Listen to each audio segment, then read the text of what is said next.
follow up with a news release outlining more information on those items, and I will stress again that that information is embargoed until tomorrow. With that, I will now turn it over to Congressman Crow. Thank you, Kaylin. I appreciate the introduction, setting this up. It's good to see you all virtually. Thank you for joining us on this really solemn anniversary of the January 6th attack on our Capitol and our democracy.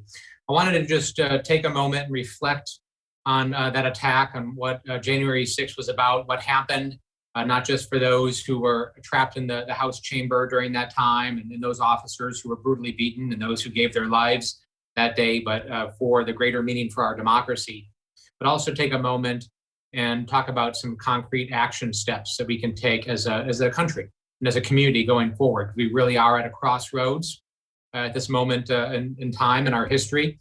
And really, it's calling for action by all concerned citizens, by all Americans, to reaffirm our commitment to democracy.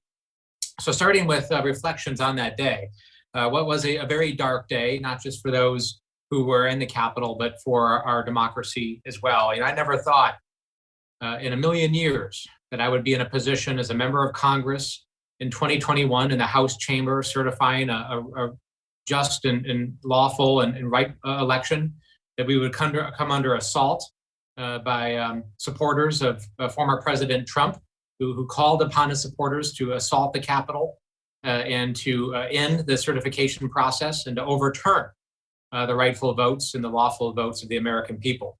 But that is exactly what happened.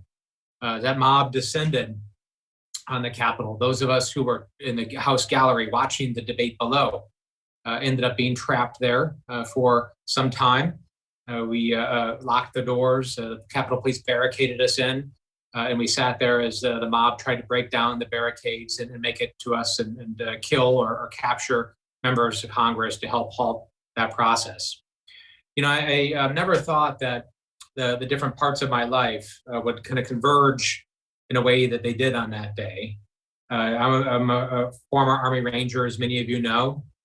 I served 3 combat tours in Iraq and Afghanistan, led over 100 combat missions. And when I was doing that work, when I was in that mindset, it's a very different mindset. It's a very different frame than the mindset that I have now as a member of Congress, as a father, as somebody who's grown and evolved over the years since I left the service. And in so many ways, I've changed as a person and thought that I left that life behind.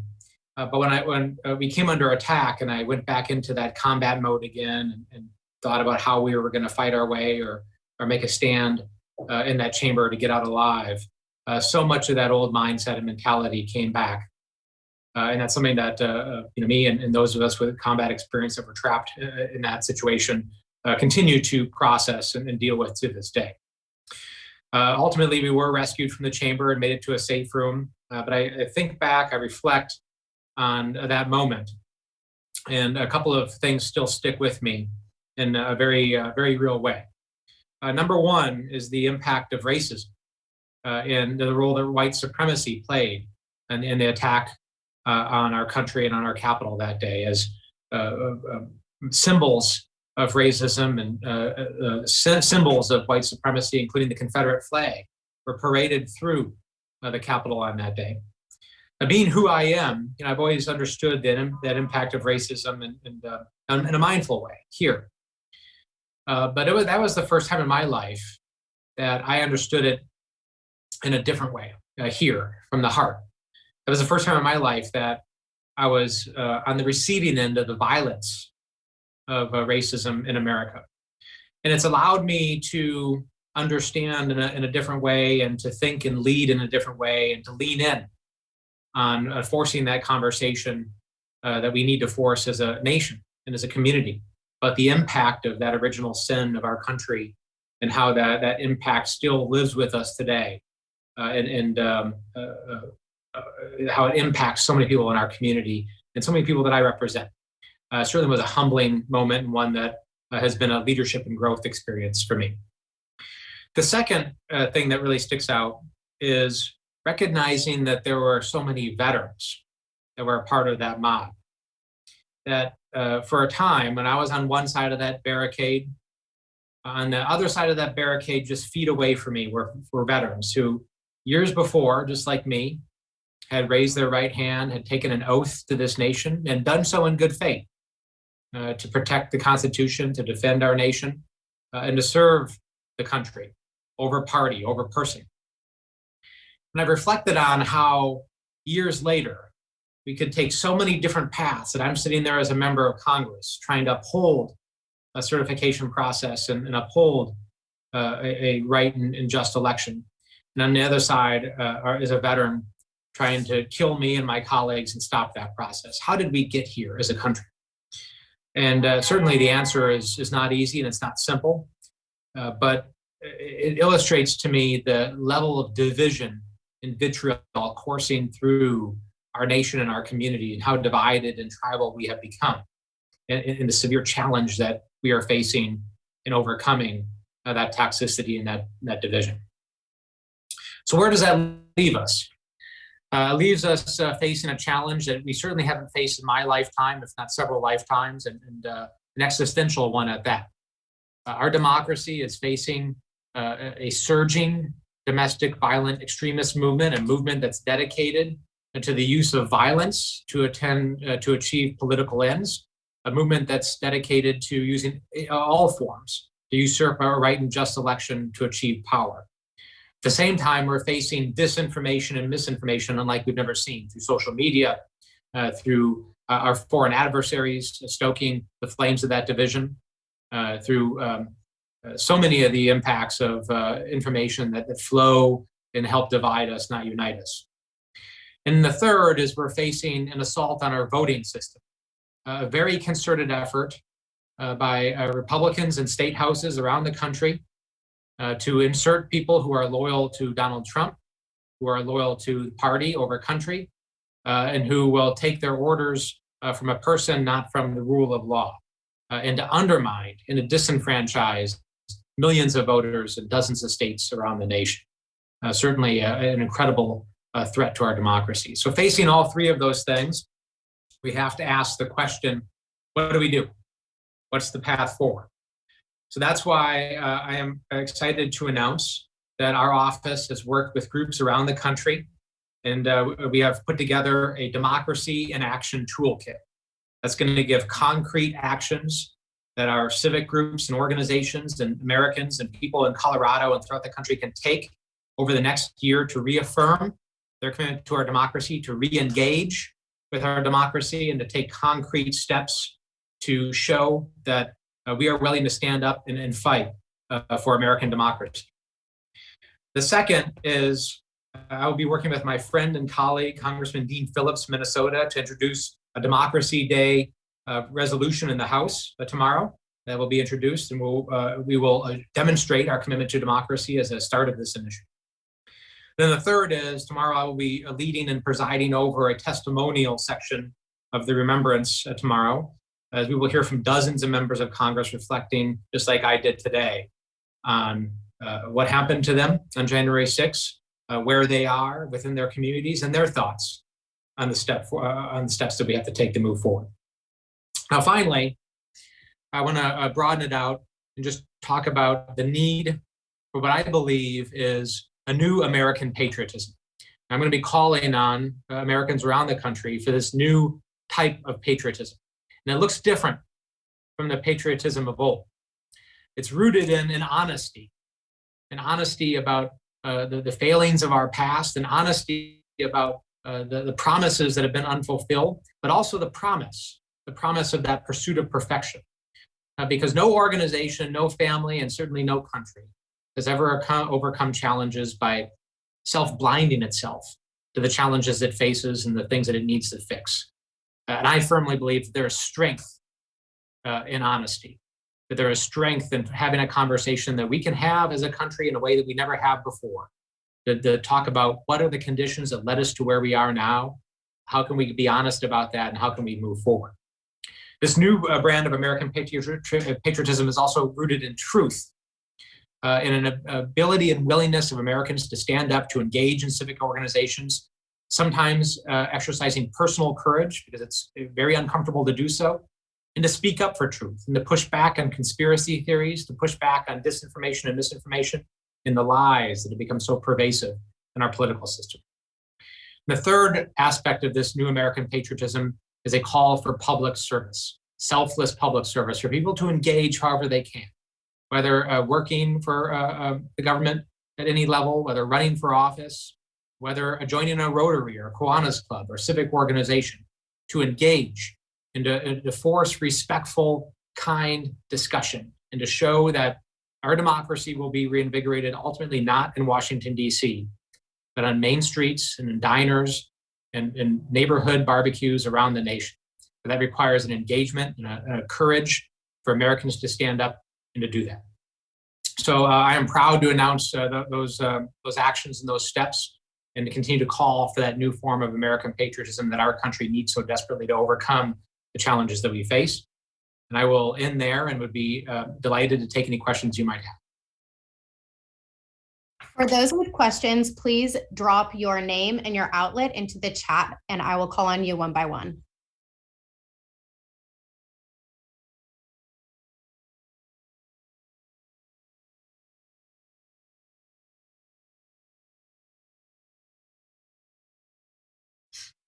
No questions. You normally aren't a shy, quiet group.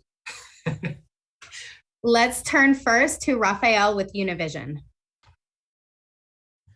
Good afternoon, Congressman. Thank you so much for doing this and taking our question for Univision. Well, as you know, there is an image of you that became viral on the 6th, trying to help our fellow Congresswoman. What triggered that reaction? I know you talked a little bit about your background already, and what was your biggest fear that day? My biggest fear that day was that I wouldn't return to my family. After it became clear that we were trapped in the House gallery and surrounded by that mob, many of us, most of us, called our families and told them we loved them. And we never thought we would make that call, but we did. And after I made that call, I did what I had done so often as a Ranger back in war, as I took my emotions and I frankly just put them in a box. And I set that box aside.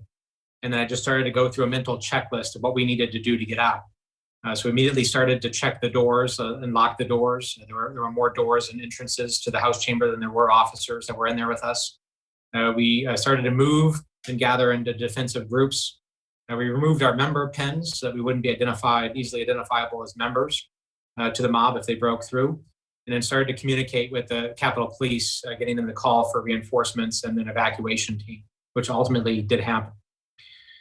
So just working through that checklist. But when I looked down and saw my dear friend Susan Wild, who had just FaceTime with her son and was in great distress, I did what I think anybody would do, frankly. So when you have a friend that needs a touch, a friend that needs some compassion and support, you reach out and you hold that friend's hand and you let them know that you'll do everything to protect them and get them out of the situation. So that's what was going through my mind at the time when that photo was taken. I didn't know until actually hours later that that photo actually had been taken, until I called folks when I was in the safe room, and they told me that they had seen the image in the media. The next question will go to Brandon with Fox 21. Hi, Congressman. Thank you so much for taking the time to speak with us today. I'm just wondering, and looking at some of these actions in regards to and in response to some of the sentences and punishments that have been handed down to some of the people who have been convicted of trespassing on the Capitol that day, at the very minimum, is this in response to some of those people facing sentences of weeks or days in some cases and not being held to the account that some people would like them to be? Hi, Brandon. And what do you, when you say what this is in response to, what is it you're referring to? Some of these actions that you're going to be introducing in regards to protecting democracy, as you say it, is that in response to some of these sentences that some people might look as lighter for people who were caught in the Capitol that day? Yeah, no, I understand. No, it's not. It's separate and apart. I mean, we have a law enforcement system, a justice system that's doing what it needs to do. It's following leads, conducting criminal investigations, and holding folks accountable. That process continues. I'm a member of Congress. I'm not a prosecutor, and I'm not involved in that law enforcement process. So this is independent. This is different. What I'm calling on is for people to take agency, take responsibility over the need for us to re-engage and reinvigorate our democracy, and to make sure that this doesn't happen again. That's different from the accountability measures that happen through our law enforcement system. This is a proactive request. This is a call to action by Americans and Coloradans to stand up and let's say, let's figure out what we have to do to prevent this from ever happening. Let's figure out how do we lower the temperature? How do we stop this surge of extremism? How do we reduce the division that is gripping our families, our neighborhoods, our communities? You know, I don't know a single person, not one, who hasn't had a family member relationship strained, a relationship with a neighbor, a coworker strained, or even broken off in the last couple of years. That's different from how it used to be in America, how it was when we were all growing up, when, you know, we could disagree. You know, all of us can sympathize with that, you know, the challenge of Thanksgiving Day, when you get together with aunts and uncles and cousins, and there's certainly a wide variety of views, and people would have their debates, but at the end of the day, you still loved each other and you were still family. That's changed, and families are dividing now, and people are losing relationships. So my call to action, my Democracy in Action Toolkit, is really aimed at how do we change that fundamental challenge? How do we re-engage with each other? And at the same time, combat the disinformation and the conspiracy theories that give rise to that extremism. Thank you. Our next question will go to Kara at the Sentinel. Hey, Congressman, I hope you're feeling better. I thought that the roundtable yesterday was actually really insightful, and you had so many different people from so many different backgrounds, you know, election officials, teachers, activists. And I was wondering, you know, all of the things that they talked about, if there was one, I guess, lasting effect that stands above the rest for you in how this day really affects our democracy. Yeah, thanks, Kara. Thank you for joining that yesterday. And that was an incredible roundtable. I'm glad it turned out the way that it did. And I think we had a wide range of views from people from different backgrounds, as you mentioned. And yeah, there were a couple of things that stood out to me. One was the comment by Dr. Pace at Community College of Aurora about the rise of hate groups on campuses in Colorado. How he has seen in the last couple of years hate groups and extremist groups organizing openly in the mainstream, and the impact that has on our vulnerable communities and on our students. And it just shows how different this challenge is, because we've always had extremism. We've always had hate and hate groups in America. This is different. This is different because it's being allowed to mainstream and grow in a way that it never has before. And the reason that that's happening is because you have people at the highest levels of land, you have members of Congress, you have the former president, you have others that are legitimizing it, that are normalizing it, that are inciting it. And that is a very nefarious and dangerous trend that we're facing. And then I think the last piece would be the comment by the election officials about the need to demystify the election process, to educate Americans and Coloradans about what the election process actually looks like, the checks, the protections that are in place, the multiple layers of oversight and scrutiny, and how bipartisan of a process that really is, and how safe and effective our elections have become, and how important it is to demystify that and get that information out to folks to help combat the big lie and the disinformation that's aimed towards undermining and usurping our democracy.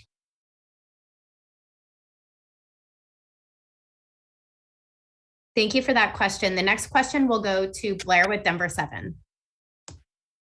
Hey, Blair. Hey, Congressman. How's it going? Thanks for doing that yesterday and today. You kind of have touched on some of the points that I think my question was more about, but it feels like you've become increasingly more vocal about this stuff and the extremism and, you know, the far right ideologies in Congress since, you know, last year. How does it make you feel that, you know, what happened that day and what things felt like in the initial days after has kind of gone in the opposite direction with a lot of your Republican colleagues, with a lot of the public, to where it's become this partisan issue with everything essentially, and where democracy has sort of become this partisan issue. And how do you, these pillars you talk about, how do you aim to get Americans to change their minds on all of this stuff? Yeah, thanks, Blair. Well, you're absolutely right that I've become more vocal about it. And I've become more vocal about it because the threat has surged. The danger has increased precipitously in the last year. So my focus on it and my vocalism on the issue has been, I think, consistent with the increase of that threat as it's changed, as it's evolved over the last year in particular. And one way in which it's evolved is by the lack of appropriate response by some of my colleagues, frankly. After that attack happened, I remember sitting in the safe room across from the Capitol. And there was a moment there where we all kind of came together, where we all realized we had experienced this common assault. And there were a lot of comments people were making saying, enough is enough. We can't do this anymore. We got to take a different path. And I remember members of Congress and senators even saying that in the media, Republicans, members of the president's own party, saying that very thing. I remember Kevin McCarthy getting up and giving a speech on the House floor hours after the assault as we resumed to finish the certification of the election, and calling me out by name and thanking me for helping hold back the mob and preventing the House floor from getting captured. So there was this sense momentarily that the fever would break, that we would take an off-ramp, if you will, in a different path. And I was momentarily hopeful. Unfortunately, that hope did not last long, as I saw folks capitulate to President Trump and to fall further into his spell and the fear that he has used to grip so much of his party. So that poses an extreme danger, because that means that the checks and balances and the normal protections in our democracy against this level of extremism are crumbling. And the level of urgency with which I'm addressing this issue is increased accordingly. And how we deal with it, I kind of outlined earlier. Number one is we have to have that call to that new form of American patriotism, that love of country. We have to appeal to folks' love of what this country is and can be, and how we can be better, and how there's strength in that truth and that honesty, and how we can actually come out of this better than we went into it if we decide to make that commitment. But also that commitment to selfless service, and that commitment to stand up and exercise personal courage, to stand for the truth, even when it might be uncomfortable or in some instances dangerous. And then provide very discrete actions for folks through the Democracy in Action Toolkit and the initiative in 2022 and this year, where we are calling on folks to re-engage and giving them things that they can do, steps that they can take to demonstrate that commitment. Thanks, Blair. Did I answer your question? Yeah, thank you, Congressman. Appreciate it. Yeah, thanks. All right, I'm going to give the last question to Jesse at the Sun. Hey, Congressman. Hey, Jesse. Can you specifically address how you feel like the Republican members of Colorado's congressional delegation have responded? Do you feel like they've acted appropriately, or do you think they've kind of perpetuated all these issues that you're discussing today? Well, certainly I was disappointed in folks who didn't, in my view, uphold their obligation to vote for impeachment after the president incited insurrection, and their votes that may have breathed some additional air in the big lie. And yet I continue to do work that's in the best interest of Colorado with many of them. Ms. Boebert remains a substantial problem, in my view. It's different with her because her rhetoric is just so insightful and hateful, and poses such a direct danger to my constituents, people that I represent, immigrants and refugees and the Muslim community, and those who are disenfranchised or marginalized in so many ways. And I feel a special obligation representing the communities that I do to stand up against that type of abuse and to say it's not okay. Because in an era and an environment that we're in right now, if somebody says something hateful and insightful, and we don't speak up against it, we're not vocal against it, then we consent to it. We say it's okay. And I'm not willing to say that.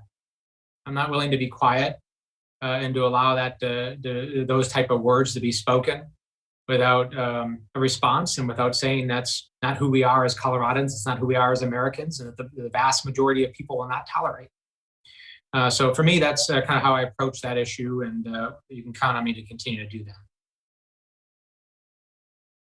Thank you, Congressman, for your thoughts, and thank you all for joining today. I will remind you again that the 3 action items the Congressman announced today will be embargoed until tomorrow, and I will be following up shortly with a recording of this press conference, a recording from our event yesterday for those who may need a refresher, and more information about our initiatives, which will be able to be made public tomorrow. So thank you again, and we will speak soon. Thank you all. Take care. Be well. Be safe.